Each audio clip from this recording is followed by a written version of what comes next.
اور جب ہم اس بات کو خدا کے کلام کی روشنی میں دیکھتے ہیں تو سمجھ میں یہ آتا ہے کہ اگر بیوی بانجھ ہے تو شوہر اس کے لیے دعا کر سکتے ہیں، اور اگر شوہر بانجھ ہے تو بیوی اس کے لیے دعا کر سکتی ہے۔ اور ایمان رکھیں کہ خدا آپ کی دعائیں ضرور سنتا ہے، لیکن یہ بھی ضروری ہے کہ دعا کے ساتھ ساتھ علاج بھی کیا جائے، اچھے ڈاکٹرز کے ساتھ رابطہ کیا جائے، اور نہ صرف شوہر بیوی کے لیے اور بیوی شوہر کے لیے دعا کرے بلکہ خاندان کے لوگ ان دونوں کے لیے دعا کریں، خدا کے حضور درخواست کریں، اور پھر بھائیوں سے بھی کہیں کہ وہ بھائی جو خدا پرست ہیں، کلیسیا کے بزرگوں سے کہیں جو خدا پرست ہیں، جو دعا کرنے والے لوگ ہیں، جو خدا کے ساتھ چلنے والے لوگ ہیں، کہ وہ ان دونوں کے لیے دعا کریں کہ خدا انہیں اولاد جیسی نعمت سے ضرور نوازے۔ امثال 15 باب 29 نمبر آیت میں لکھا ہے، خدا شریروں سے دور ہے پر وہ صادقوں کی دعا سنتا ہے۔ جی ہاں، خدا صادقوں کی دعا سنتا ہے، یہ بالکل سچ ہے۔ وہ تمام لوگ جو صداقت کے راستے پر چلتے ہیں، جن کی زندگیوں میں جھوٹ بالکل نہیں ہے، بے ایمان نہیں ہے، وہ گناہ سے دور رہتے ہیں، وہ خدا کے احکام کو مانتے ہیں، وہ خدا کے کلام کی روشنی میں چلتے ہیں، خدا ان لوگوں کی دعاؤں کو سنتا ہے۔ وہ لوگ صادق ہیں۔ آپ کو ضرورت ہے ایسے لوگوں کی تلاش کرنے کی جو سچ مچ صادق ہوں، جو خدا کے خوف میں رہتے ہیں، جو ایمان رکھتے ہوں یسوع مسیح پر کہ وہ نجات دہندہ ہے۔ آپ ان صادق لوگوں سے کہہ سکتے ہیں کہ وہ آپ کے لیے دعا کریں۔ اگر آپ چاہتے ہیں کہ آپ بہت ساری الجھنوں اور پریشانیوں سے بچے رہیں اور بیماریوں سے بچے رہیں تاکہ آپ کی عمر لمبی ہو اور آپ کی زندگی میں خوشی اطمینان جاری رہے، تو آپ کو ان ساری باتوں کے لیے دعا کی ضرورت ہے۔ اور یہاں پر بھی آپ کو صرف اپنی دعا پر نہیں بلکہ دوسروں کی دعا کی بھی ضرورت ہوگی۔ اور وہ کون ہیں جن کی دعا آپ کی عمر کو بڑھا دیتی ہے، جو آپ کی زندگی کو خوشیوں سے بھر دیتی ہے؟ خروج 20 باب آیت نمبر 12 میں لکھا ہے، تو اپنے باپ اور اپنی ماں کی عزت کرنا تاکہ تیری عمر اس ملک میں جو خداوند تیرا خدا تجھے دیتا ہے دراز ہو۔ بائبل مقدس کی یہ آیت 10 احکام میں سے ایک حکم، اور یہ ایک ایسا حکم ہے جس کے ساتھ وعدہ بھی ہے۔ آپ خدا کے اس حکم کی تابع فرمانی کریں، آپ اس کو اپنی زندگی میں آزما کر دیکھیے، اپنے باپ اور اپنی ماں کی عزت کریں تو آپ کی عمر دراز ہوگی۔ آپ جس ملک میں بھی، جس شہر میں، دنیا کے جس خطے میں رہتے ہیں،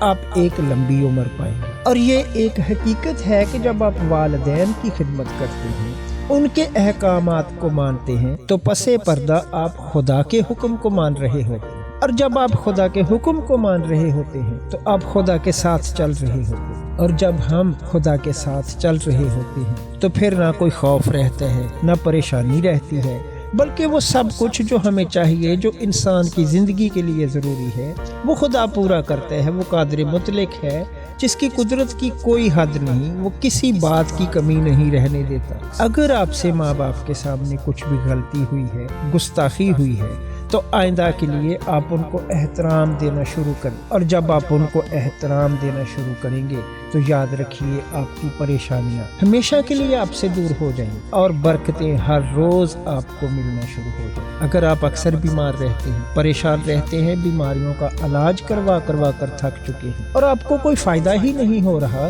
تو بائبل مقدس کے مطابق اپنی بیماریوں کا علاج کریں اور شفا پائیں۔ یعقوب 5 باب آیت نمبر 16 میں لکھا ہے، پس تم آپس میں ایک دوسرے سے اپنے اپنے گناہوں کا اقرار کرو اور ایک دوسرے کے لیے دعا کرو تاکہ شفا پاؤ۔ راست باز کی دعا کے اثر سے بہت کچھ ہو سکتا ہے۔ پہلے ہم نے سیکھا صادق کی دعا کے بارے میں، اب اس آیت میں راست باز کی دعا کے بارے میں لکھا ہے، اور کتنا خوبصورت ہے کہ راست باز کی دعا کے اثر سے بہت کچھ ہو سکتا ہے۔ وہ تمام لوگ جو نیکی کے راستے پر چلتے ہیں، جو خدا کے ساتھ زندگی بسر کر رہے ہیں، وہ راست باز ہیں۔ جو خدا کے کلام پر ایمان رکھتے ہیں، جو ایمان رکھتے ہیں کہ یسوع مسیح ہی خدا کا بیٹا ہے، راست باز ہے۔ یہ کوئی بہت مشکل طریقہ نہیں ہے بیماریوں سے شفا پانے کا۔ ایک دوسرے سے کلیسیا میں، گھر میں اپنے گناہوں کا اقرار کرنا، خدا کے سامنے گناہوں کا اقرار کرنا، اقرار کریں کہ میں گناہ گار ہوں، یقیناً آپ اپنی بیماریوں سے شفا پائیں۔ معافی مانگے خدا سے کلیسیا کے سامنے، ان لوگوں کے سامنے جو خدا کے لوگ ہیں، تو آپ کی بیماریاں آپ سے دور چلی جائیں۔ لوکا 6 باب آیت نمبر 28 میں لکھا ہے، جو تم پر لعنت کرے ان کے لیے برکت چاہو، جو تمہاری تحقیر کرے ان کے لیے دعا کرو۔ اور جب آپ ایسا کریں گے، لوگوں کے لیے برکت چاہیں گے۔ وہ لوگ جو آپ پر لعنت بھیجتے ہیں، آپ ان کے لیے برکت چاہیں گے۔ جو آپ کی انسلٹ کرتے ہیں، جو آپ کو ذلیل رسوا کرتے ہیں، ان کے لیے دعا کریں گے۔ تو آپ کی برکات میں اضافہ ہوگا، خدا کا فضل آپ پر ہوگا۔ پہلا پطرس 3 باب آیت نمبر 9 میں لکھا ہے، بدی کے عوض بدی نہ کرو اور گالی کے بدلے گالی نہ دو، بلکہ اس کے برعکس برکت چاہو،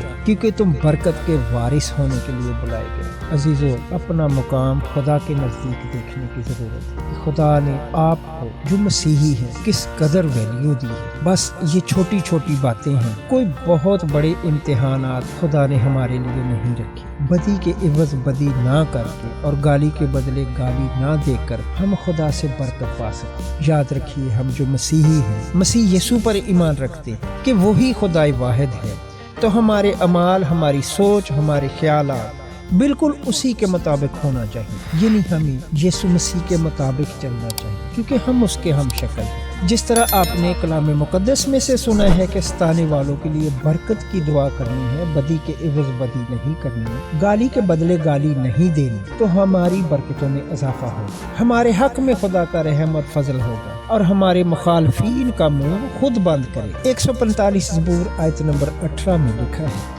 خداوند ان سب کے قریب ہے جو اس سے دعا کرتے ہیں، یعنی ان سب کے جو سچائی سے دعا کرتے ہیں۔ آپ جس بھی چرچ کے ساتھ تعلق رکھتے ہیں، یقیناً اس میں ایسے لوگ ہیں جو سچائی سے دعا کرتے ہیں۔ آپ ان سے بھی اپنے لیے کہہ سکتے ہیں کہ وہ آپ کے لیے دعا کریں تاکہ آپ کی پریشانی ختم ہو۔ اور آپ کو ایسے لوگوں سے بچنے کی ضرورت ہے جو سچائی سے دعا کرنے والے نہیں۔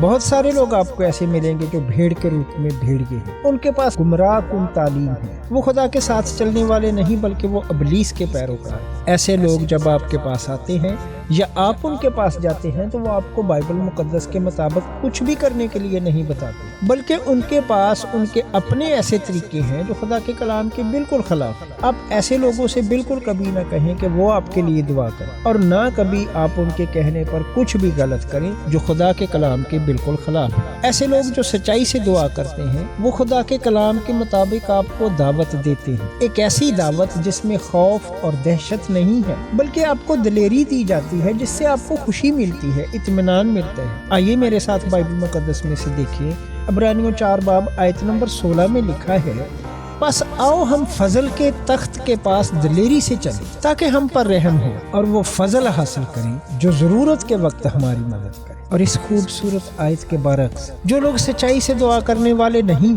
وہ آپ کو آپ کے گناہ، آپ کی کمزوریاں، آپ کی تکلیفیں، پریشانیاں یاد دلا کر خوف زدہ کرتے ہیں۔ اور جو لوگ خوف پھیلاتے ہیں وہ خدا کے برگزیدہ لوگ نہیں ہو سکتے، وہ خدا کو جاننے والے لوگ نہیں ہو سکتے۔ پہلا یوحنا 4 باب آیت نمبر 8 میں لکھا ہے، جو محبت نہیں رکھتا وہ خدا کو نہیں جانتا کیونکہ خدا محبت ہے۔ بائبل مقدس کی اس آیت کے مطابق خدا کو جاننے کا بہترین طریقہ یہ ہے کہ آپ اپنے اندر محبت رکھنا شروع کریں، اپنے فیملی ممبرز کے ساتھ، اپنے گلی محلے کے لوگوں کے ساتھ، ان تمام لوگوں کے ساتھ جو خدا سے محبت کرنے والے، آپ محبت رکھنا شروع کریں۔ جو آپ کے مخالف ہیں، جو آپ کے خلاف بولتے ہیں، جو آپ کو پسند نہیں کرتے، جو آپ کی تحقیر کرتے ہیں، جب آپ ان سے محبت رکھنا شروع کریں گے تو وہ سب کچھ جو آپ کے لیے بہترین ہے وہ ہوتا جائے گا، وہ سب کچھ جو آپ کے لیے ضروری ہے خدا اپنا وہ تمام رحم اور فضل آپ کے لیے جاری کر دے گا، کیونکہ جب آپ محبت رکھنا شروع کرتے ہیں، خدا کے لوگوں کے ساتھ، خدا کی مخلوق کے ساتھ محبت رکھنا شروع کرتے ہیں، تو آپ خدا کو جاننا شروع کریں گے۔ آپ کو ایک ایسی قوت، ایسی طاقت مل جاتی ہے کہ ہر طرح کے حالات میں آپ مطمئن ہوتے ہیں، پرسکون ہوتے ہیں۔ آج ہی سے اپنے اندر محبت کو پیدا کریں، اور یہ صرف مسیحیوں کے لیے ہی نہیں بلکہ کسی بھی قوم، مذہب، رنگ یا نسل کے لوگ ہیں۔ یہ خدا کی جتنی بھی مخلوقات ہے، جتنی بھی تخلیق ہے، ہر چیز سے پیار کرنا سیکھیے، ہر چیز سے پیار کرنا شروع کریں، ہر چیز کو، ہر جاندار کو محبت دینا شروع کریں۔ آپ کو زندگی کا ہر اطمینان حاصل ہوگا۔ ایمان رکھتا ہوں خدا کے کلام کے وسیلہ سے ہم میں برکت پائے، آمین۔ ویڈیو کو لائک اور شیئر کرنا نہ بھولیے گا۔ کمنٹ سیکشن میں اپنی رائے کا اظہار ضرور کریں۔ اگر آپ چینل پر نئے ہیں تو چینل کو سبسکرائب کریں۔